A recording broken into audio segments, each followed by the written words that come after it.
Hello friends, कैसे हैं आप लोग। I hope you all are doing great. आज हम लोग डिस्कस करेंगे माइक्रो इकोनॉमिक्स का सबसे इंपॉर्टेंट चैप्टर जो कि है कंज्यूमर इक्विलिब्रियम। एक ही बार में आप लोगों को पूरा का पूरा चैप्टर समझा दूंगा and I can guarantee you, अगर आप लोगों ने पूरी वीडियो देख ली तो आपको कंज्यूमर इक्विलिब्रियम कहीं और से पढ़ना नहीं पड़ेगा। So my name is surge Thapar, I am a commerce graduated teacher and let's start. देखो बच्चों, कंज्यूमर इक्विलिब्रियम को पढ़ने से पहले हमें सबसे पहले समझना है कि यूटिलिटी थ्योरी क्या होती है, यूटिलिटी एनालिसिस क्या होता है। मैं आपको समझा देता हूं। तो यूटिलिटी होती क्या है बेसिकली, जो है utility is the power of commodity, utility is the power of commodity to satisfy human wants. तो यूटिलिटी क्या है? यूटिलिटी पावर है कमोडिटी की जो कि सेटिस्फाई करती है ह्यूमन वांट्स को। ठीक है, यहां तक समझ गए? which depends upon the intensity, which depends upon the intensity to consume, या intensity of desire to consume, ऐसे भी लिख सकते हैं हम लोग ना। तो बेसिकली है क्या चीज ये, यूटिलिटी क्या है? यूटिलिटी एक कमोडिटी की पावर है जो कि आपको सेटिस्फाई करती है। जैसे सपोज टू, अगर आपको बहुत ज़्यादा भूख लग रही है तो खाना आपको सेटिस्फाई करेगा, आपको अच्छा लगेगा। और अगर सपोज आपको बहुत ज़्यादा प्यास लग रही है तो आप लोग पानी पियोगे, जूस पियोगे, आपको काफ़ी ज़्यादा अच्छा लगेगा। जैसे मैंने यहाँ पे इस पिक्चर में दिखाया है, सपोज टू जो इस लेडी ने बहुत ज़्यादा वॉकिंग करी है, जब इसने जूस पिया तो उसको काफ़ी अच्छा लगा। तो जो जूस है ये इसको मैक्सिमम सेटिस्फेक्शन दे रहा है, यहाँ पे सेटिस्फेक्शन दे रहा है इसको, जूस की बोतल जो है ये। तो ये जो जूस की बोतल इसको सेटिस्फेक्शन दे रही है, यही इसकी यूटिलिटी है। अभी टोटली डिपेंड करता है कि सपोज अगर कोई बंदा भाग के आ रहा है तो उसको पानी बहुत ज़्यादा सेटिस्फाई करेगा उस टाइम पे। लेकिन अगर कोई एक कमरे में बैठा हुआ है, वहाँ पे टेम्परेचर काफ़ी अच्छा है, तो वहाँ पे इतना ज़्यादा उसको पानी सेटिस्फाई नहीं करेगा जितना जो बंदा भाग के आया उसको सेटिस्फाई करेगा। तो यूटिलिटी क्या हो गई? एक पावर होगी कमोडिटी की जो कि ह्यूमन को सेटिस्फाई करती है, जो कि डिपेंड करती है intensity of desire to consume, कि आपकी डिजायर कितनी है उसको कंज्यूम करने के लिए। ठीक है, अगर आप लोग दौड़ के आए हो तो आपको पानी की प्यास लगेगी, वो बहुत ज्यादा डिजायर है आपको पानी की अभी। लेकिन अगर आप लोग अच्छे रूम में बैठे हो, एसी लगा वहां पे, काफी देर से बैठे हुए हो, गर्मी का ठंडा माहौल है एकदम, तो आपको पानी इतना ज्यादा सेटिस्फाई नहीं करेगा। Getting my point? तो यूटिलिटी समझिए क्या होती है। यूटिलिटी क्या है? पावर है कमोडिटी की। Getting my point? यूटिलिटी को बेसिकली हम लोग दो पार्ट्स में डिवाइड करते हैं, एक होती है मार्जिनल यूटिलिटी और एक हो गई टोटल यूटिलिटी। ठीक है, मार्जिनल यूटिलिटी और टोटल यूटिलिटी। देखो, मार्जिनल यूटिलिटी क्या होती है? जैसे सपोज आपने कोई गुड्स को कंज्यूम किया, आपने कोई चीज़ खाई, आपने मिठाई खाई, आपने खाना खाया, रोटी खाई आपने। तो बेसिकली क्या होता है कि जो आपको पहली सेटिस्फेक्शन मिलेगी, जैसे ये जूस की बोतल पी है, तो पहले आपने एक जूस की बोतल पी, उसके बाद भी आपने एक जूस की बोतल पी। तो बेसिकली क्या है, जो आपको दूसरी जूस की बोतल से आपको सेटिस्फेक्शन डिराइव हो रहा है, जो यूटिलिटी डिराइव हो रही है, उसको हम लोग बोलते हैं मार्जिनल यूटिलिटी। ठीक है, एमयू बोलते हैं इसको बेसिकली, मार्जिनल यूटिलिटी। तो the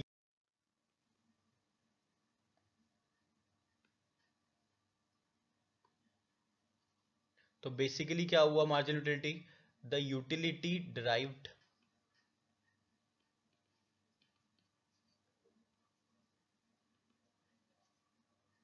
from the consumption of N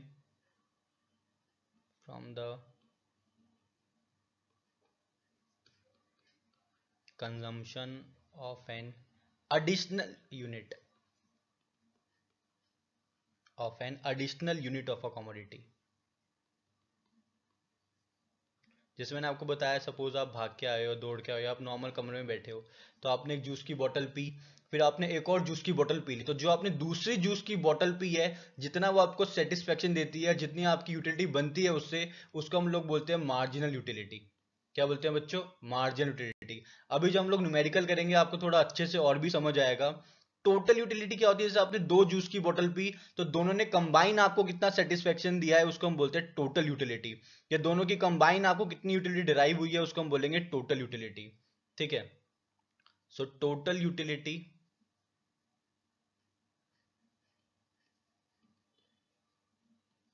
is the utility derived from the consumption of all units, from the consumption of all units.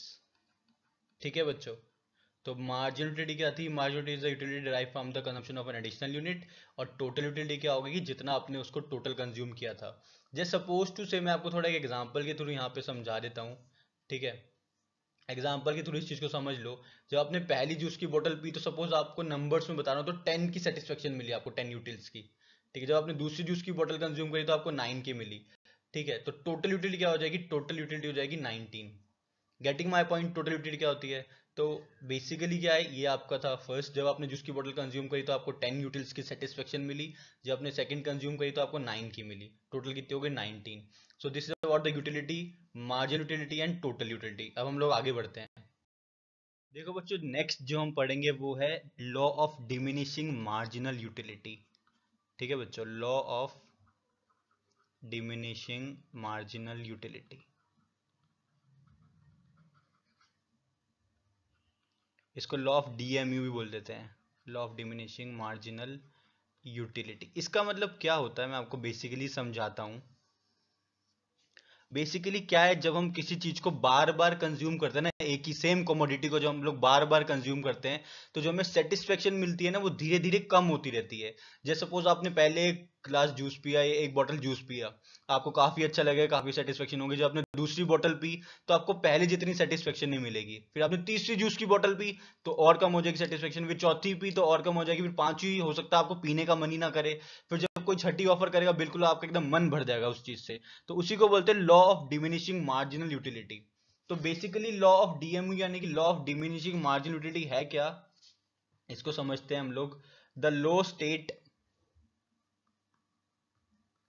The law state that when more and more units of a commodity, when more and more units of a commodity is consumed,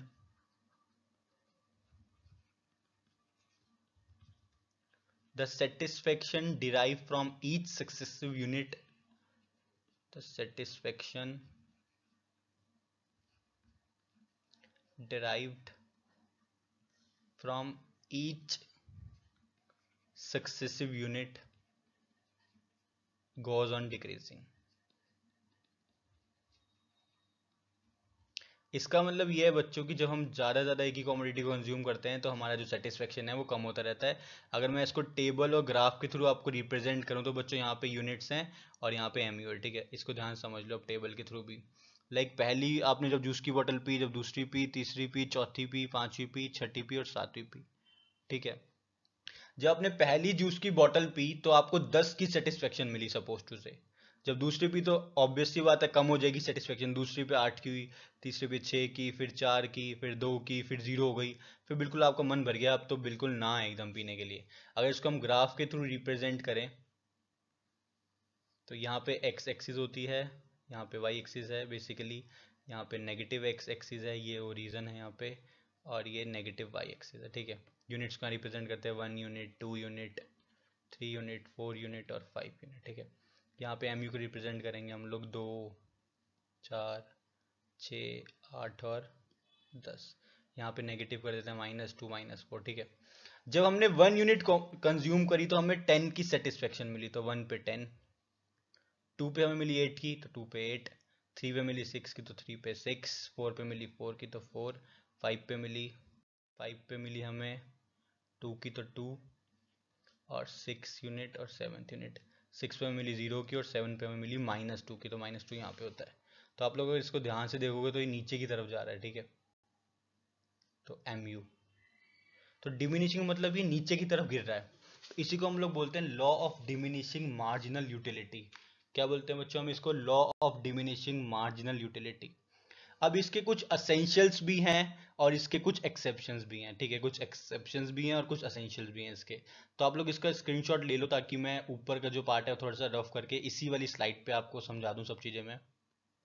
तो इस law के कुछ exceptions भी हैं और कुछ essentials भी हैं। ठीक है, समझो इस चीज को।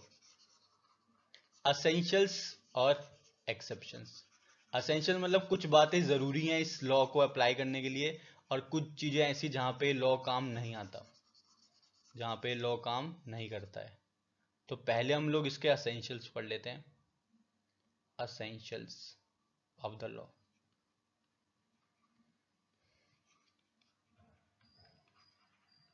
तो बच्चों असेंशियल्स क्या हैं इस लॉ के? पहला असेंशियल ये है इसका कि जो कंजम्पशन प्रोसेस है वो कॉन्टिन्यूस होना चाहिए।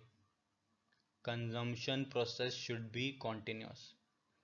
इसका मतलब ये है कि जैसे अगर आप कोई भी चीज को कंज्यूम करो तो वो कॉन्टिन्यूस होना चाहिए। ऐसा नहीं कि आपने एक जूस की बोतल अभी पी ली, दूसरी जूस की बोतल आप कह रहे हो 5 घंटे बाद पीऊंगा, तीसरी उसके 5 घंटे के बाद पीऊंगा। नहीं, मेरा सेटिस्फेक्शन तो बिल्कुल भी कम नहीं हो रहा है। सर आपने कहा था कि सेटिस्फेक्शन कम होगा। तो बेसिकली क्या है कि जो कंजम्पशन प्रोसेस है ना वो कॉन्टिन्यूस होना चाहिए। ठीक है, ऐसा नहीं है कि आप ब्रेक दे दे के कंजम्पशन कर रहे हो, ऐसा नहीं होना चाहिए। आपको कॉन्टिन्यूसली कमोडिटी को कंज्यूम करना पड़ेगा। ठीक है, दूसरी चीज क्या होती है, जो कंजम्पशन है वो होमोजीनियस होनी चाहिए। होमोजीनियस प्रोडक्ट कंज्यूम करना चाहिए आपको। Homogeneous commodity should be consume. इसका मतलब ये है कि जो कमोडिटी आप कंज्यूम कर रहे हो वो सेम होनी चाहिए। ऐसा नहीं है कि आपने एक जूस की बोतल पी, दूसरी सपोज टू आपने एक ऑरेंज पी रहे हो, एक मैंगो पी रहे हो, फिर पाइनएप्पल पी रहे हो, फिर कह रहे हो नहीं मेरा तो सेटिस्फेक्शन कम नहीं हो रहा। तो ऐसा नहीं होना चाहिए। सेम कमोडिटी को ही कंज्यूम करना है आपको बार बार, तभी ये लॉ एप्लीकेबल होगा। ठीक है। तीसरी बात ये आती है, जब आप कमोडिटी को पूरी तरीके से कंज्यूम करोगे तो ही एप्लीकेबल है। यानी कि जूस की बोतल को भी पूरा का पूरा फिनिश करना है आपको। ऐसे नहीं आपने कि एक सिप ले ली इसकी, फिर उसके बाद कह रहे हो मैं दूसरी सिप लूंगा, फिर तीसरी। नहीं, ऐसा नहीं होना चाहिए। The law is applicable in case of the whole commodities consumed. Law is applicable when the whole commodity is consumed. समझे बच्चों? अब नेक्स्ट आता है कुछ एक्सेप्शंस हैं जहां पे ये लॉ काम नहीं करता है। ठीक, कुछ एक्सेप्शंस हैं जहां पे लॉ काम नहीं करता है, तो वो भी देख लेते हैं हम लोग, ताकि आपको पूरा ये जो है लॉ ऑफ डीएमयू मैं आपको एक ही बार में समझा रहा हूँ, कोई दिक्कत नहीं आएगी आपको यहाँ पे इसके बाद ना। इसके अलावा कुछ पूछता भी नहीं है एग्जामिनर ज़्यादा आप लोगों से। तो इस लॉ के कुछ एक्सेप्शंस हैं जहाँ पे ये लॉ काम नहीं करता है। तो इसमें पहला है कंजम्पशन ऑफ लिकर। जब भी कोई बंदा दारू पीता है ना, या जो शराबी बंदा होता है वो बार बार अल्कोहल लेता है, तो उसको जितनी बार वो दारू पीता है ना उतनी ज़्यादा सेटिस्फेक्शन मिलती है उससे। तो कंजम्पशन ऑफ लिकर में ये लॉ एप्लीकेबल नहीं है। लॉ ऑफ डीएमयू दारू पीने वालों पे एप्लीकेबल नहीं होता, क्योंकि जितनी वो दारू पीते हैं उतनी उनको सेटिस्फेक्शन मिलती रहती है। तो वहां पे ये एप्लीकेबल नहीं है। दूसरा है अर्निंग ऑफ मनी। जब भी आप लोग पैसा कमाते हो तो जितना पैसा आएगा ना आपको उतनी ज्यादा सेटिस्फेक्शन मिलती रहेगी, मिलती रहेगी। कभी भी ऐसे नहीं होगा कि ज्यादा पैसा आपको कम सेटिस्फेक्शन दे रहा है। तो जितना पैसा आपके आता रहेगा आपको ज्यादा सेटिस्फेक्शन देता रहेगा। तो ये दो केसेस में लॉ ऑफ डीएमयू काम नहीं करता है। ठीक है। अब हम लोग पढ़ते हैं relationship between TU and MU. Marginal utility और टोटल यूटिलिटी के बीच का हम लोग रिलेशनशिप समझते हैं। तो बच्चों नेक्स्ट अब हम लोग समझते हैं relationship between marginal utility and total utility. बहुत इंपॉर्टेंट टॉपिक है ये, relationship between marginal utility and total utility. इन दोनों के बीच का जो डिफरेंस है ना, रिलेशनशिप जो है, वो मैं आपको टेबल के थ्रू समझाता हूँ, टेबल और ग्राफ के थ्रू, ताकि आपको इजीली समझ आ जाए और लॉन्ग टर्म तक भी आपको लर्न रहे चीज़। जो भी चीज़ हम लोग टेबल एंड ग्राफ के थ्रू करते हैं ना, हमें लॉन्ग टर्म तक याद भी रहती है। और आपके एग्जामिनेशन पॉइंट ऑफ व्यू से ये इंपॉर्टेंट भी है कि आप लोग इसको ग्राफ के थ्रू करो। तो यहाँ पे यूनिट्स हैं जूस की, जो हमने पहले एग्जाम्पल लिया था वही ले लेते हैं, 1 2 3 4 5 6 7। जब आपने पहली जूस की बोतल पी तो आपको 10 की सेटिस्फेक्शन मिली, फिर 8, फिर 6, फिर 4, फिर 2, फिर 0, फिर -2।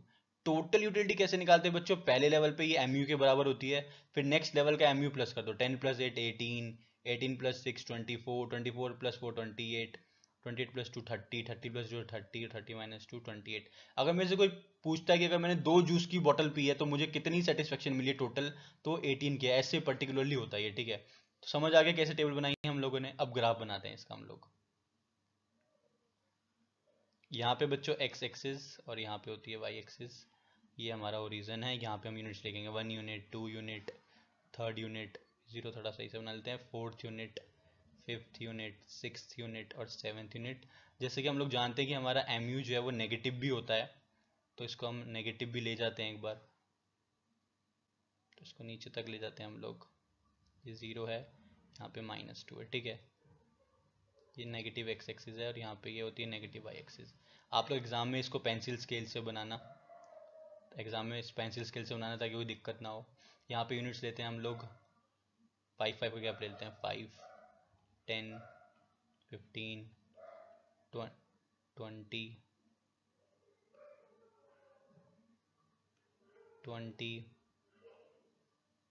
25 और 30। यहाँ भी थोड़ा सही कर देते हैं बच्चों, नीचे भी हम लोग 5 का गैप ले रहे हैं तो इसको -5 कर देते हैं ताकि जो स्केल है उसमें दिक्कत ना है, जो डिफरेंस है उसमें कोई दिक्कत ना है। जब हम लोग पहली यूनिट कंज्यूम कर रहे हैं तो हमें 10 की सेटिस्फेक्शन मिल रही है, तो यहाँ पे हमें इतनी सेटिस्फेक्शन मिल रही है। फिर 2 पे हमें 8 की मिलती है, 3 पे हमें 6 की मिलती है, फिर ऐसे करते करते धीरे धीरे नीचे आ जाती है, 6 पे 0 रहती है, 7 पे ये नेगेटिव आ जाती है ना। तो ये नीचे की तरफ जाएगा ग्राफ ऐसे ना, इसको पर्टिकुलरली यहाँ पे आएगा ये, ठीक है बच्चों। एग्जाम में आप लोग इसको पेंसिल स्केल से बनाना ताकि दिक्कत ना हो कोई। मैं इसको ठीक कर देता हूँ, ठीक है।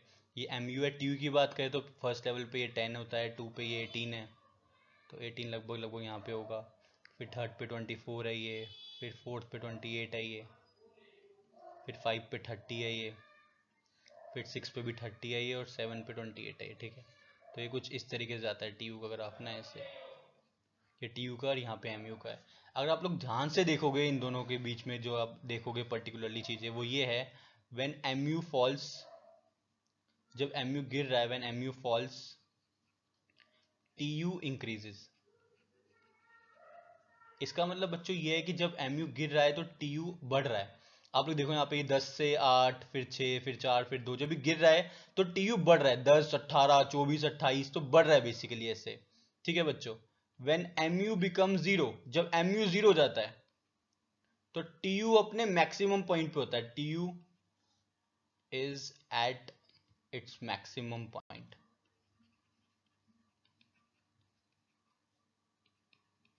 जब एम यू जीरो है, यहाँ पे देखो आप लोग, जब एम यू जीरो है तो टी यू मैक्सिमम है, 30 मैक्सिमम है, तो अपने मैक्सिमम पॉइंट पे है ये।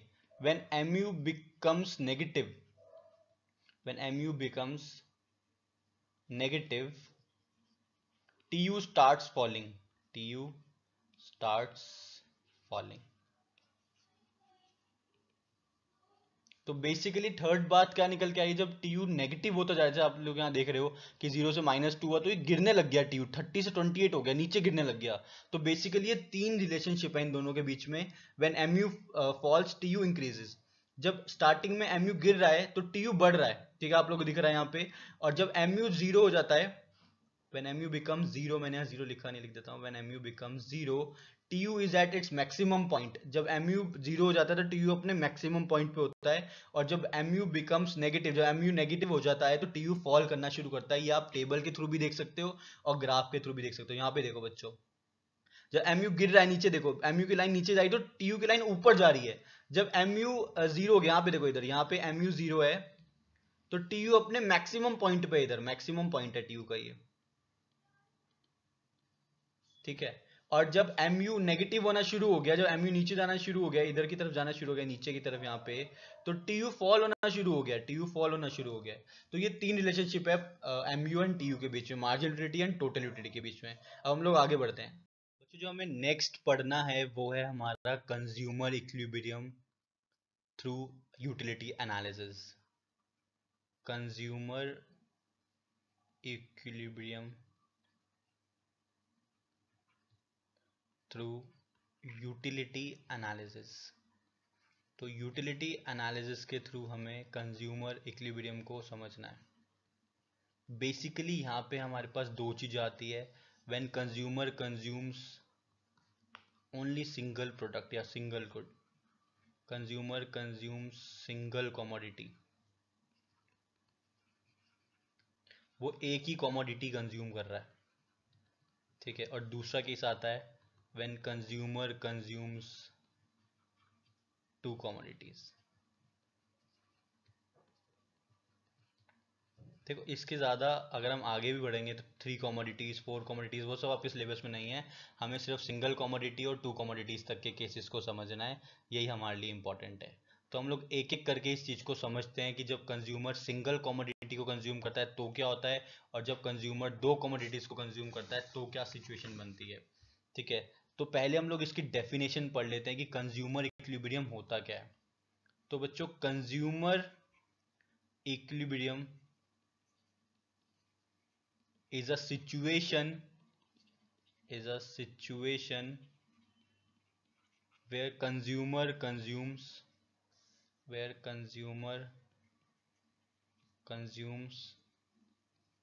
goods in such a way that gives him maximum satisfaction, that gives him, या हर भी बोलो, कुछ भी बोल लो, that gives him maximum satisfaction and he feels no urge to change, and he or she feels no urge to change।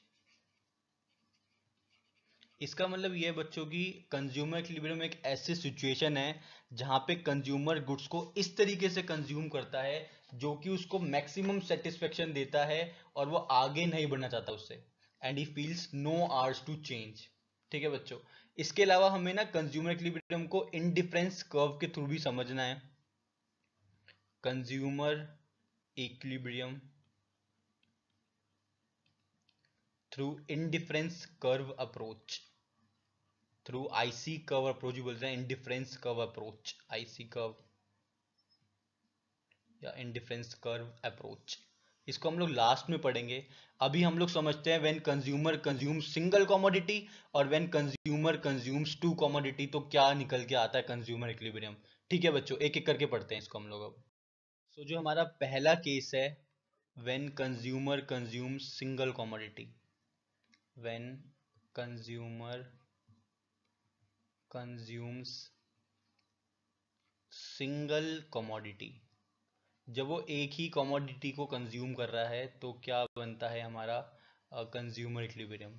तो basically जो यहाँ पे कंडीशंस बनती है बच्चों, वो ये है particularly, marginal utility in terms of money, marginal utility in terms of money should be equals to the price of commodity, should be equals to the price of the commodity। Basically बात यह है कि अगर हम किसी commodity पे पैसा खर्च कर रहे हैं, ऐसे समझो अगर मैं एक जूस की बोतल ले रहा हूँ 10 रुपए की, तो मुझे वो 10 रुपए का सेटिस्फेक्शन देगी, उसी को मैं बोलूंगा consumer equilibrium in case of single commodity. ठीक है बच्चों, 10 रुपए की जूस की बोतल मुझे 10 रुपए का सेटिस्फेक्शन देगी, हम बोलते हैं ना पैसा वसूल हो गया, तो उसी को बोलते हैं हम लोग कंज्यूमर इक्विलिब्रियम, कि हाँ हमारा पैसा एकदम वसूल हो चुका है उस चीज को लेके। अब मैं इसको टेबल और ग्राफ के थ्रू समझाऊंगा तो आपको इजीली समझ भी आ जाएगा कि है क्या चीज। अभी के लिए समझो कि अगर मेरे पास 10 रुपए है और 10 रुपए की मैंने जूस की बोतल ली है, तो मुझे 10 रुपए जितना ही फायदा दे, सेटिस्फेक्शन दे, तो उसको हम बोलेंगे कंज्यूमर इक्विलिब्रियम। तो कंडीशन क्या है, marginal utility in terms of money should be equals to the price of commodity. ठीक है, टेबल बनाते हैं इसका हम लोग ताकि आपको इजीली समझ आ जाए। यहाँ पे मैंने लिखी है यूनिट्स 1 2 3 4 5, 1 2 3 4 5। यहाँ पे मैं लिख रहा हूँ मार्जिनल यूटिलिटी, यहाँ मैं लिखूंगा marginal utility in terms of money, और यहाँ पे लिखूंगा प्राइस ऑफ कमोडिटी, ऐसे समझ लो आप लोग। ठीक है, मार्जिन यूटिलिटी मैं यहाँ पे लिख रहा हूँ 50। जब आपने पहली जूस की बोतल पी, सपोज आपको 50 की मिली, फिर 40 की सेटिस्फेक्शन, फिर 30 सॉरी, फिर 20 की और फिर 10 की। जब आपने पहली कमोडिटी यूज करी, कंज्यूम करी, तो आपको 50 की सेटिस्फेक्शन मिलेगी, फिर 40 की, फिर 30 की, फिर 20 की और फिर 10 की।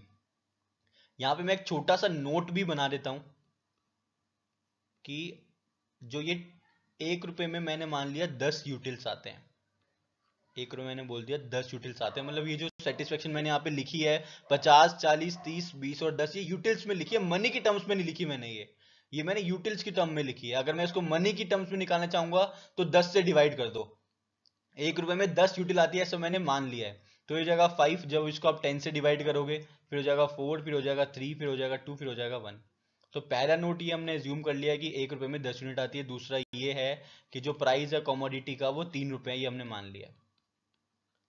हमने मान लिया ऐसा कि जूस की बोतल 3 रुपए की है और 1 रुपए में 10 यूटिल आते हैं। जो हम लोग ऐसे सेटिस्फेक्शन को मेजर करते हैं ना, कि जब मैंने पहली जूस की बोतल पी तो मुझे 50 की सेटिस्फेक्शन मिल गई, तो 50 यूटिल्स है वो। यूटिल्स मतलब यूटिलिटी की एक यूनिट है, ये 50 यूटिल्स की सेटिस्फेक्शन मिली। इसका मतलब ये नहीं कि 50 रुपए की सेटिस्फेक्शन मिल गई आपको जूस की बोतल में, ऐसा नहीं है। अगर मनी की टर्म्स में निकालना है तो मैंने मान लिया कि 1 रुपए में 10 यूटिल्स आती है, तो आपको 5 रुपए की सेटिस्फेक्शन मिली सपोज टू, जो पहली बोतल पे, फिर 4 की, फिर 3 की, फिर 2 की, फिर 1 की। प्राइस कितना कमोडिटी का? 3 है, 3 ही है, ये भी 3 है, ये भी 3 है। समझे बच्चों? अब टेबल के थ्रू अगर मैं आप लोगों को समझाऊं, तो जब आपने 5 रुपए खर्च करे, सॉरी माय बैड, जब आपने 3 रुपए की जूस की बोतल ली तो आपको 5 रुपए की सेटिस्फेक्शन मिल रही है। जब आपने 3 रुपए की जूस की बोतल ली पहले लेवल पे, तो आपको 5 की सेटिस्फेक्शन मिल रही है, 5 रुपए की। तो ऑब्वियस ही बात है, आपको जूस की बोतल बेनिफिट दे रही है, आपको कंज्यूम करनी चाहिए।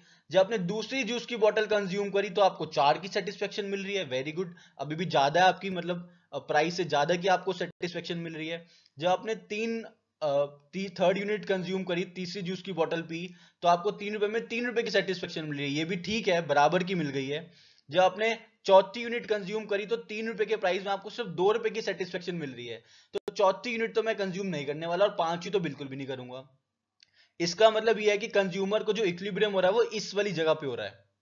इधर कंज्यूमर को इक्विलिब्रियम हो रहा है, कंज्यूमर 3 यूनिट तक कंज्यूम कर सकता है, कोई दिक्कत नहीं है।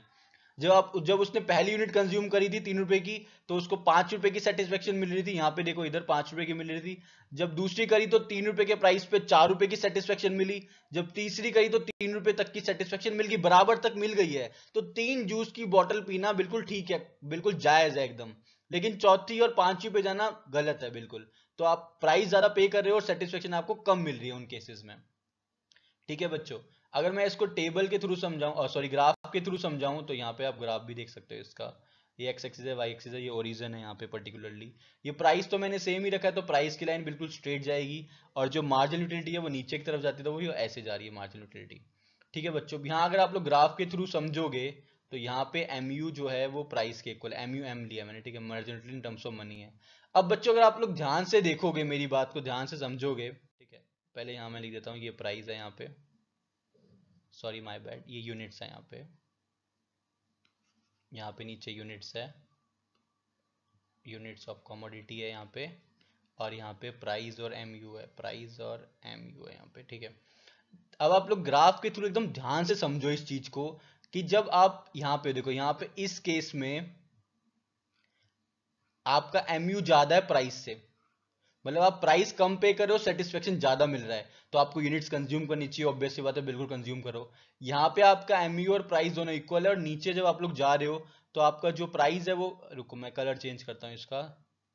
अब देखो, यहाँ पे दोनों बराबर है, यहाँ पे कोई दिक्कत नहीं है। लेकिन जब आप थर्ड फेज में जा रहे हो, इधर जा रहे हो, तो आपका प्राइस ज्यादा हो गया, यहाँ पे प्राइस ज्यादा है और सेटिस्फेक्शन कम है, तो यहाँ पे हम गुड्स को कंज्यूम नहीं करेंगे अब।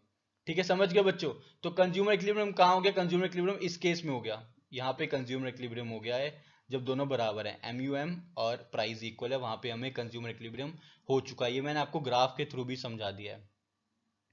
ठीक है बच्चों, हमें इसको लिखना कैसे, वही बहुत इंपॉर्टेंट है एग्जामिनेशन पॉइंट ऑफ व्यू से। So from the above graph, यहां लिख देता हूं मैं, from the above graph,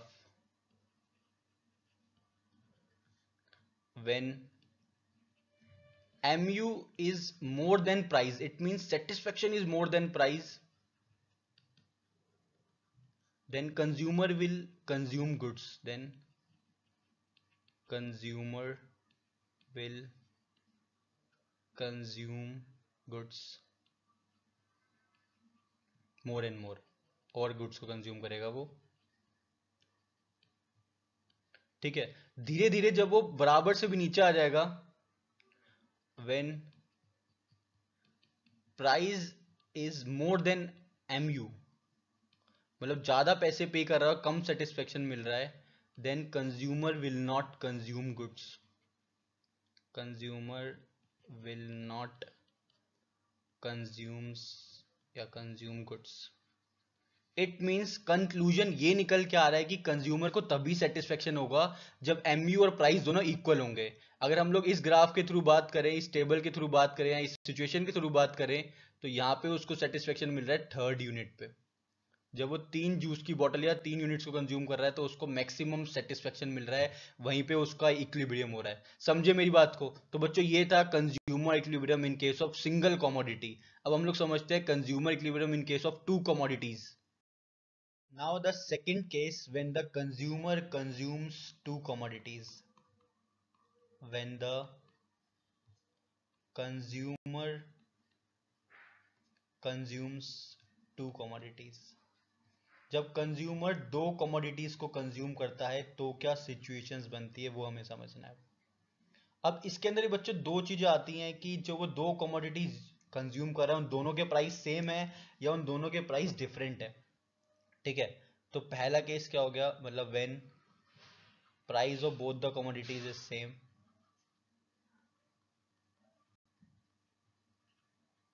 when price of both commodity is same, तो क्या सिचुएशन बनती है कि जो दोनों का एमयू है, मार्जिन यूटिलिटी है, पहली कमोडिटी का यानी कि ए कमोडिटी का, वो दूसरी के बराबर होना चाहिए।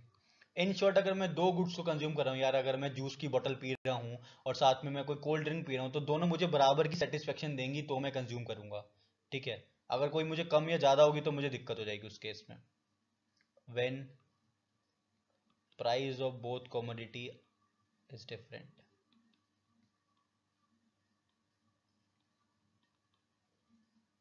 इज डिफरेंट, तो क्या सिचुएशन बनती है, एम यू ऑफ पहली कमोडिटी अपॉन में प्राइस ऑफ पहली commodity is should be equals to M U of second commodity upon में प्राइस ऑफ सेकेंड कमोडिटी। देखो दोबारा अगर मैं आपको समझाऊं अच्छे से एक चीज को, लाइक अगर आप जूस की बोतल पी रहे हो और आप लोग कोल्ड ड्रिंक पी रहे हो, अगर आपको कोल्ड ड्रिंक जूस से ज्यादा सेटिस्फेक्शन दे रही है तो आप लोग कोल्ड ड्रिंक ज्यादा पियोगे ना, है ना, ज्यादा पियोगे। लेकिन ज्यादा देर आप कोल्ड ड्रिंक पीते रहोगे तो आपका सेटिस्फेक्शन कोल्ड ड्रिंक से कम हो जाएगा और जूस के बराबर आ जाएगा। तो वही मैं चाहता हूँ, उस सिचुएशन में आप लोग आओगे तो आपका जो है कंज्यूमर इक्विलिब्रियम हो जाएगा टू कमोडिटीज में, जब दोनों बराबर का आपको सेटिस्फेक्शन देंगी। समझे मेरी बात को? अब टेबल के थ्रू समझो इसको, जैसे यहाँ पे यूनिट्स हैं। ठीक है, पहली यूनिट, दूसरी यूनिट, तीसरी यूनिट, चौथी यूनिट और पांचवी यूनिट। यहाँ पे है एम यू यानी कि जूस का मार्जिन यूटिलिटी समझ लो, ए कमोडिटी का, और यहाँ बी का है, यहाँ पे दोनों की टोटल यूटिलिटी है, ए की टोटल यूटिलिटी और बी की टोटल यूटिलिटी। और यहाँ पे कॉम्बिनेशन हम बनाएंगे, बताता हूँ ये क्या चीज़ है, कॉम्बिनेशंस। और यहाँ पे हम लिखेंगे टोटल यूटिलिटी दोनों की मिला के, एक्स टोटल यूटिलिटी दोनों की। ठीक है, अब समझो इस चीज़ को। मार्जिन यूटिलिटी क्या है, जब आपने पहली जूस की बोतल पी तो आपको 10 का सेटिस्फेक्शन मिला, फिर 7, फिर 6, फिर 3 और फिर आपको 0 का मिला। जब आपने पहली कोल्ड को 15 का सेटिस्फेक्शन मिला, पहली कोल्ड ड्रिंक की बोतल जब 15 के बाद 8, फिर आपको मिला बच्चों 3 का सपोज टू, फिर 0 का और फिर -5 का। समझे मेरी बात को? तो ए कॉमोडिटी को मैंने जूस मान लिया और बी कॉमोडिटी को मैंने कोल्ड ड्रिंक मान लिया, ऐसे समझ लो आप लोग। टोटल यूटिलिटी कैसे निकालेंगे, एक ही पहले लेवल पे सेम 10 10 के बराबर यहाँ से देख रहे हैं हम लोग, फिर नेक्स्ट प्लस करोगे 17, फिर 23, फिर 26, फिर भी 26 ही रहेगा ये भी। बी की बात करेंगे तो पहले 15 है, फिर 15 + 8 23 हो जाएगा, 26 हो जाएगा, 0 हो जाएगा, आई एम सॉरी 26 हो जाएगा, और माइनस करेंगे 5 तो 21 हो जाएगा। ठीक है बच्चों, इस तरीके से आया। अब कुछ नोट है, कुछ बात है जो इंपॉर्टेंट है, वो ये है कि हम मान के चल रहे हैं कि दोनों के प्राइस जो हैं, price of both A and B, वो है ₹1 ईच, ₹1 ईच। जूस की बोतल भी ₹1 की आ रही है और कोल्ड ड्रिंक की बोतल भी ₹1 की आ रही है, ऐसा मैं मान रहा हूँ। ठीक है, दूसरी बात हम मान के चल रहे हैं कि जो बजट है कंज्यूमर का वो ₹7 का है। वो कितने का बच्चों, ₹7 का, उसके पास ₹7 पड़े हैं, ऐसे कह सकते हैं हम लोग। अब देखो अगर मेरे पास ₹7 पड़े हैं और मुझे क्या करना है, मैं 5 तक कंज्यूम कर सकता हूँ, 5 यूनिट्स तक ले सकता हूँ कोई बोतल, मतलब 5 जूस की बोतल भी ले सकता हूँ मैक्सिमम, या 5 सॉफ्ट ड्रिंक या कोल्ड ड्रिंक की बोतल भी ले सकता हूँ 5। तो ये मैं कॉम्बिनेशन कैसे बनाऊंगा कि मैंने 5 जूस की बोतल ली तो फिर मैं 2 लूंगा सॉफ्ट ड्रिंक कोल्ड ड्रिंक की बोतल यानी कि, फिर जब मैं 4 जूस की बोतल लूंगा तो 3 लूंगा कोल्ड ड्रिंक की बोतल, क्योंकि 5 यूनिट से ज़्यादा मैं ले नहीं सकता, मैंने 5 यूनिट तक का एग्जाम्पल लिया है। तो जब मैं 3 जूस की बोतल लूंगा तो मैं लूंगा यहाँ पे 4 इसकी बोतल्स कोल्ड ड्रिंक की, फिर जब 2 लूंगा तो यहाँ मैं लूंगा 5 कोल्ड ड्रिंक्स की बोतल, इसके बाद मैं नहीं जा सकता क्योंकि इतना हमारे पास इनकम नहीं है। जब हम एक जूस की बोतल लेंगे तो 6 हमें वो लेनी पड़ेंगी, और 6 तक मैंने माना नहीं है इसको, तो हम इतने ही कॉम्बिनेशन बनाएंगे, 4 कॉम्बिनेशन बन रहे हैं यहाँ पे, 5A+2B, 4A+3B, 3A+4B और 2A+5B। ठीक है, ₹7 उसकी उसका बजट है और दोनों का 1-1 रुपये प्राइस है। तो ये कॉम्बिनेशन बन रहे हैं 5 जूस की बोतल, 2 सॉफ्ट कोल्ड ड्रिंक की बोतल, 4 जूस की बोतल, 3 कोल्ड ड्रिंक की बोतल, 3 जूस की बोतल, 4 कोल्ड ड्रिंक की बोतल, 2 जूस की बोतल और 5 कोल्ड ड्रिंक की बोतल्स। ये कॉम्बिनेशन बनेंगे 7 रुपए में। तो 7 रुपए है तो यही चीज़ आप बना सकते हो ना। अगर आपके पास 7 रुपए हैं और आपको जूस और कोल्ड ड्रिंक कंज्यूम करनी है और 5 से ज़्यादा नहीं बढ़ना है किसी बोतल में, तो यही कॉम्बिनेशन बनेंगे, है ना। अब ध्यान से समझना, बिल्कुल कान खोल के और आंखें खोल के देखना, इन दोनों चीजों को आंखें खोल के देखना और कान खोल के सुनना। जब हम 5 जूस की बोतल को कंज्यूम कर रहे हैं तो हमें कितना सेटिस्फेक्शन मिल रहा है। तो जब हम 5 कंज्यूम कर रहे हैं तो हमें 26 का सेटिस्फेक्शन मिल रहा है। यहाँ पे देखो, जूस का ये है ना टोटल यूटिलिटी, तो 5 पे 26 का मिल रहा है। और जब हम 2 यहाँ पे कोल्ड ड्रिंक की बोतल कंज्यूम कर रहे हैं तो 2 पे हमें 23 का मिल रहा है। तो 26 प्लस 23 कितने हो गए बच्चों? 49 हो गए। टोटल हो गया 49 का सेटिस्फेक्शन। जब हम 4 जूस की बोतल कंज्यूम कर रहे हैं तो हमें मिल रहा है 26 की सेटिस्फेक्शन। ठीक है, 4 पे भी 26 का, ये यहाँ पे, ये रहा, इधर देखो इधर। ठीक है, और जब हम 3 यहाँ पे देखो, 3 जब हम कोल्ड ड्रिंक्स की बोतल कंज्यूम कर रहे हैं तो भी हमें 26 रुपए का ही सेटिस्फेक्शन मिल रहा है। तो टोटल हमारा सेटिस्फेक्शन हो गया 52 का। जब हम 3 जूस की बोतल कंज्यूम करें तो हमें 23 का सेटिस्फेक्शन मिल रहा है। और 4 कोल्ड ड्रिंक की बोतल्स पे हमें 26 का सेटिस्फेक्शन मिल रहा है। टोटल हो गया बच्चों 49। फिर लास्ट हमारा जो कॉम्बिनेशन है, जब हम 2 जूस की बोतल कंज्यूम कर रहे हैं तो हमें 17 का सेटिस्फेक्शन मिल रहा है। और जब हम पाँच पाँच सॉफ्ट ड्रिंक की बोतल्स कंज्यूम कर रहे हैं तो हमें 21 का सेटिस्फेक्शन मिल रहा है। तो हो गया 38।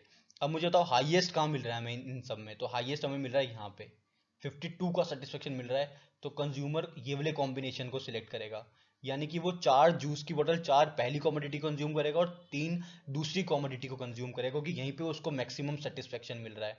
सो consumer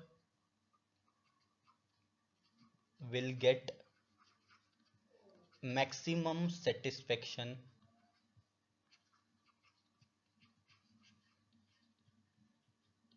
on the combination of on the combination of 4 of units A, unit 4 of units of commodity A बोल सकते हो, and 3 units of commodity B, of commodity B। आप लोग यहाँ पे ध्यान से देखोगे, जब वो 4 यूनिट कंज्यूम कर रहा है ए की तो उसको 3 का एमयू मिल रहा है। देखो यहाँ देखो, इधर इधर मैं सर्कल कर रहा हूँ, 3 का मिल रहा है। और जब 3 यहाँ पे वो सॉफ्ट ड्रिंक की कंज्यूम कर रहा है तो भी उसको 3 का मिल रहा है। मतलब इस जगह पे एमयू भी दोनों का बराबर है। एट दिस पॉइंट एमयू ए जो है वो एमयू बी के इक्वल भी है इस कॉम्बिनेशन पे, मैंने दिखा भी दिया आप लोगों को।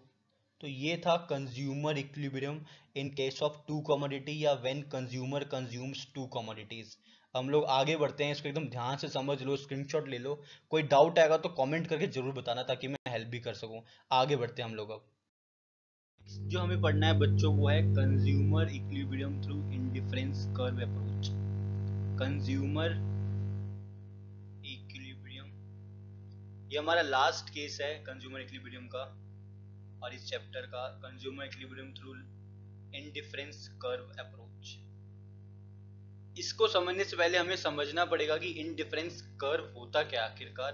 Then we will move to this topic, consumer equilibrium through indifference curve approach.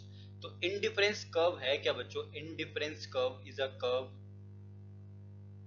Indifference curve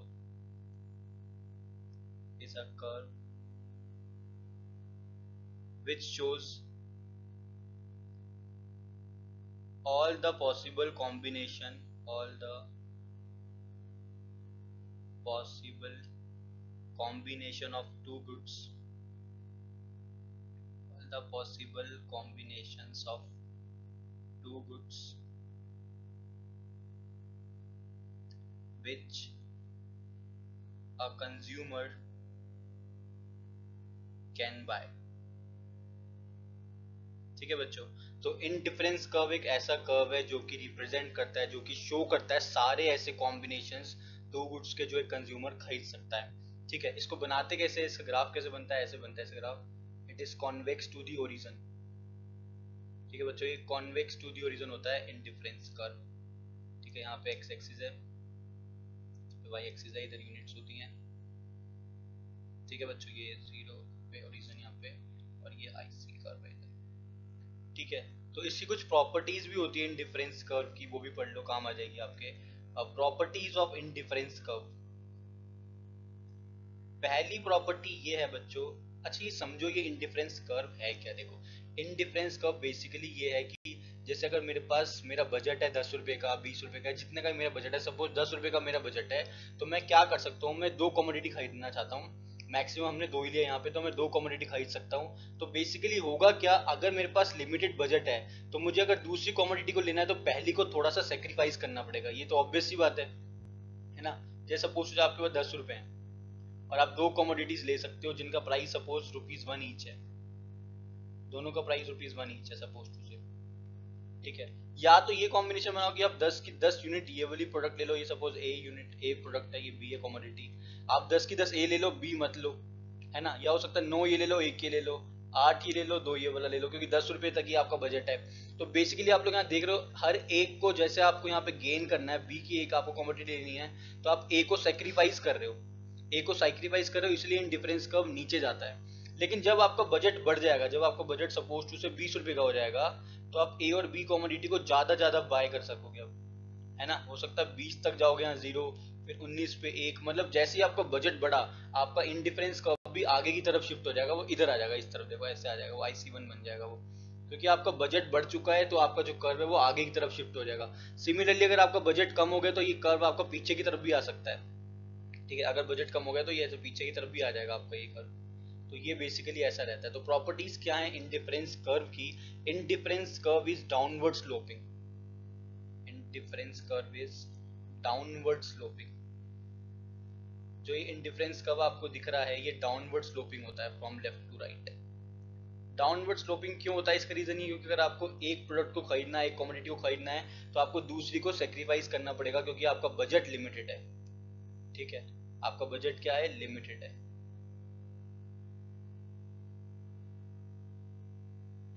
दूसरी क्या चीज है, indifference curve is convex to the origin. IC curve बोल लो या इंडिफरेंस कर्व बोल लो, आईसी कर्व या indifference curve is convex to the origin. ये कॉन्वेक्स होता है ओरिजिन से, इसकी शेप होती है वो कॉन्वेक्स होती है। और तीसरा ये है कि higher indifference curve shows higher satisfaction to the consumer, यानी कि मोनोटोनिक प्रेफरेंस, मोनोटोनिक प्रेफरेंस। बच्चों हमेशा चीज याद रखना कि जितनी चीज हमें ज्यादा मिलती है ना, उतनी हमें वो सेटिस्फाई देती है। समझ, अगर आपकी इनकम 10 रुपए से बढ़ के 20 रुपए हो गई, तो आपको ऑब्वियसली बात है अच्छा लगेगा, आप ज्यादा कमोडिटी खरीद पाओगे। तो इसलिए अगर आपसे कोई पूछा जैसे कि इन तीनों आईसीज में से, जो तीनों आपको यहाँ पे आईसीज दिख रहे हैं, इसमें सबसे बढ़िया कौन सा कंज्यूमर के लिए, तो सबसे बढ़िया IC1 है, क्योंकि higher indifference curve shows higher satisfaction to the consumer. Condition ये है कि उसका बजट होना चाहिए इतना, अगर उसका बजट ज्यादा का है तो वो ज्यादा में ही सेटिस्फाई रहेगा, ठीक है। आगे बढ़ते हैं हम लोग अब। Now come to the main topic, that is consumer equilibrium through indifference curve approach। मैंने आपको थोड़ा सा इंडिफरेंस कर्व के बारे में बता दिया है पहले ही, तो अब हम कंज्यूमर इक्विलिब्रियम की तरफ बढ़ते हैं। तो डेफिनेशन बच्चों वही रहेगी जो मैंने आपको स्टार्टिंग में बता दी है। Consumer equilibrium means a situation where consumer consume goods in such a way that gives him maximum satisfaction and he feels no urge to change. ये मैंने आपको पहले बता दी डेफिनेशन, आप लोग देख सकते हो। आगे हम लोग बढ़ते हैं कि इंडिफरेंस कर्व के थ्रू जब हम लोग करते हैं थ्रू इंडिफरेंस कर्व अप्रोच, तो क्या क्या बेसिकली कंडीशन रहती है, ठीक है। IC approach, indifference curve approach, इसके थ्रू क्या कंडीशंस है, दो कंडीशंस है हमारे पास, ठीक है बच्चों। दो कंडीशंस होती हैं इस केस में हमारे पास, पहली और दूसरी। पहली कंडीशन क्या है, the slope of budget line, slope of budget line should be equals to the slope of indifference curve, slope of indifference curve. इसको अगर हम सरल भाषा में लिखे, सिंपल भाषा में लिखे, तो हम इसको कैसे लिखेंगे, देखो slope of budget line. Budget line का स्लोप कैसे निकालते हैं बच्चों, मैं आपको बताया था। जैसे दो कमोडिटी है, तो स्लोप ऑफ बजट लाइन निकालने के लिए आपको PX अपॉन PY करना है। पहली कमोडिटी के प्राइस को दूसरी कमोडिटी के प्राइस से डिवाइड कर दो, और इंडिफरेंस कर्व का जो स्लोप होता है वो MRS होता है। MRS में होता है marginal rate of substitution. Marginal rate of substitution का मतलब ये है कि अगर आपको एक कमोडिटी लेनी है तो आपको दूसरी को सेक्रीफाइस करना पड़ेगा, सिंपल, और कुछ नहीं है इसके अंदर खास ऐसा, ठीक है। अगर आपको एप्पल लेने ज्यादा बजट लिमिटेड है आपका, तो आपको ऑरेंजेस सेक्रीफाइस करने पड़ेंगे, तभी आप एप्पल ले पाओगे। सपोज आप एप्पल और ऑरेंजेस की बात कर रहे हो तो, ठीक है। दूसरी कंडीशन ये है कि IC curve should be convex to the origin, जो कि यूजुअली होता भी है। तो IC curve should be convex to the origin, ये दो कंडीशंस होती हैं। वीडियो पसंद आई तो बच्चों साथ साथ लाइक भी करते रहना। तो अब हम लोग इसको टेबल के थ्रू समझते हैं। देखो यहाँ पे यूनिट्स हैं, यहाँ पे MRS है, मार्जिनल रेट ऑफ सब्स्टिट्यूशन यानी कि स्लोप ऑफ इंडिफरेंस कर्व, और यहाँ पे PX अपॉन PY है यानी कि स्लोप ऑफ बजट लाइन। ठीक है, यूनिट्स यहाँ पे 1 2 3 4 5। देखो अगर आपको कोई यूनिट, आपको सपोज टू से आपके पास एप्पल और मैंगो है, आपको एप्पल ज़्यादा खरीदने तो आपको मैंगो को सेक्रीफाइस करना पड़ेगा। ठीक है, पहले एप्पल को खरीदने के लिए आप 100 मैंगोज को सेक्रीफाइस कर रहे हो, लेकिन जब आप दूसरा एप्पल लोगे ना तो आपको इतना ज़्यादा सेटिस्फेक्शन नहीं मिलेगा due to law of DMU, law of diminishing marginality. दूसरे एप्पल के लिए सिर्फ आप 80 ही सेक्रीफाइस कर रहे हो सपोज, मैंगोज को फिर 60, फिर 40 और फिर 20। धीरे धीरे आपको जो सब्सटीट्यूशन का रेट है वो घटता जा रहा है, मतलब आप नई कमोडिटी को लेने के लिए दूसरी वाली को आप कम सेक्रीफाइस कर रहे हो, क्योंकि आपको एप्पल से उतना सेटिस्फेक्शन अब नहीं मिल रहा है। आपको पहला एप्पल लेने के लिए ज्यादा ऑरेंजेस को या मैंगोज को सेक्रीफाइस करना पड़ रहा था, लेकिन दूसरे के लिए उतना नहीं करोगे आप, तीसरे के लिए और कम करोगे कि आपका जो एप्पल का जो डिमिनिशिंग मार्जिनलिटी है वो कम हो जाएगी, मतलब एमयू जो एप्पल का वो कम हो जाएगा। ठीक है, अब प्राइस ऑफ एक्स हम नोट बना लेते हैं यहाँ पे। हम ये मान लेते हैं कि एक्स कमोडिटी का प्राइस है 300 रुपये, और वाई कॉमोडिटी मतलब दूसरी कॉमोडिटी का प्राइस है 5 रुपये मान लेते हैं। तो 300 को 5 से डिवाइड करें कितना आएगा बच्चों, 60 60 60 60 और 60। ठीक है, कहाँ पे हो रहा है देखो कंज्यूमर इक्विलिब्रियम, यहाँ पे हो रहा है कंज्यूमर इक्विलिब्रियम, जहाँ पे MRS equal to the slope of budget line है PX अपॉन PY, यहाँ पे कंज्यूमर इक्विलिब्रियम हो रहा है। ये हो गया हमारा टेबल के थ्रू। ठीक है बच्चों, ये हो गया टेबल के through.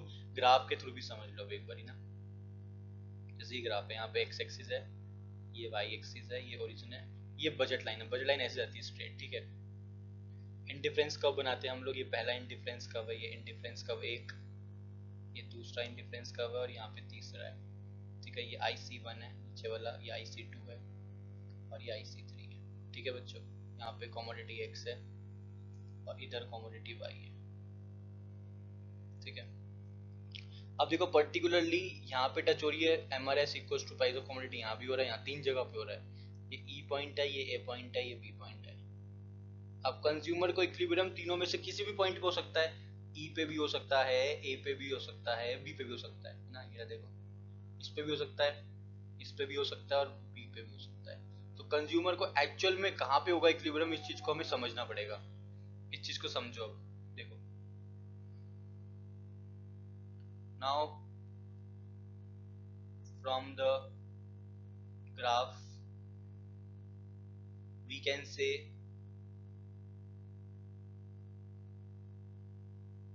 consumer can get equilibrium at point A, B और E, तीनों में से किसी भी हो सकता है, पॉइंट A, B और E। ठीक है, देखो पर्टिकुलरली क्या है कि कंज्यूमर जो है ना वो IC3 पे तो जा नहीं सकता, क्योंकि ये बजट के बाहर जा रहा है ये कर्व। देखो तीन है, ये हमने तीन ऐसे कर्व बनाए हैं 1 2 3 जो कि उसके पॉसिबल कॉम्बिनेशंस पे थे, लेकिन IC3 पे वो जा नहीं सकता, तो इसको हम निग्लेक्ट कर रहे हैं। ठीक है, consumer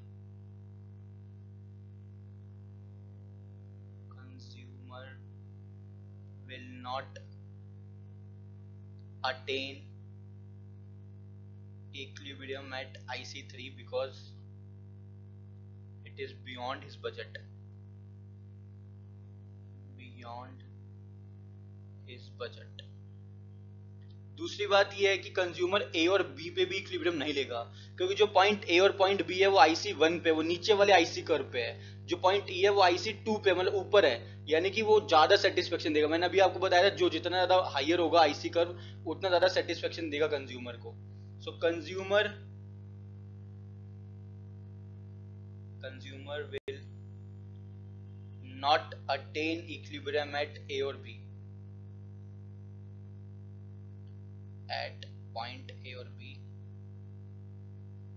because of monotonic preference, because of monotonic preference। इसका मतलब है कंज्यूमर को ज्यादा इंडिफरेंस कर्व ज्यादा सेटिस्फाई करेगा।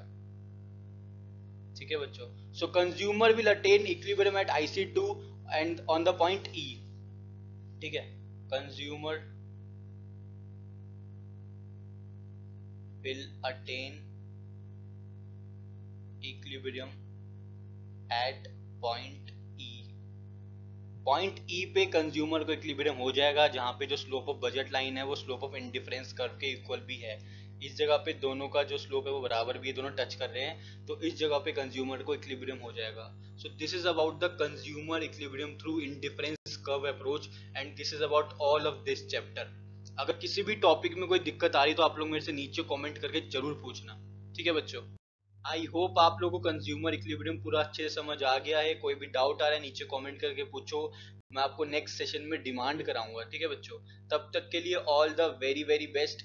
चैनल को सब्सक्राइब करना मत भूलिएगा और साथ में लगे बेल आइकन को प्रेस कर देना, ताकि लेटेस्ट वीडियोस और अपडेट्स आप लोगों से पहले मिलती रहें। Thank you.